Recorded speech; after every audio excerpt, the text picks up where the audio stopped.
నా తండ్రి నా విషయంలో ఏం ఆలోచిస్తున్నాడు, నా తండ్రి నా తమ్ముడి విషయంలో, నా చెల్లి విషయంలో ఏం ఆలోచిస్తున్నాడు. ఈరోజు ఎంతమంది పిల్లలు తల్లిదండ్రుల యొక్క మనసులో, వారి యొక్క హృదయాలలో బిడల ఎడల వారు కలిగి ఉన్న ఉద్దేశాలు ఎంతమంది తెలుసుకోగలుగుతున్నారు?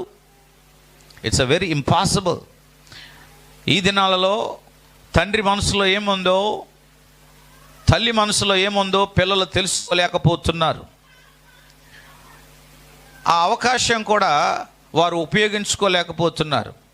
అందువలన తండ్రి తల్లి కలిగి ఉన్న ఉద్దేశాలు తెలుసుకోలేక వారి జీవితంలో మంచి కుమారుడిగా, కుమార్తెగా ఉండటం ఫెయిల్ అయి, వారి సొంత ఆలోచనలు, సబుద్ధిని ఆధారం చేసుకొని వారి సొంత బుద్ధి పోతూ సమస్యల మీద సమస్యలు తెచ్చుకుంటూ బ్రతుకుతున్న వైనం ఈరోజు అనేక కుటుంబాల్లో ఉంది.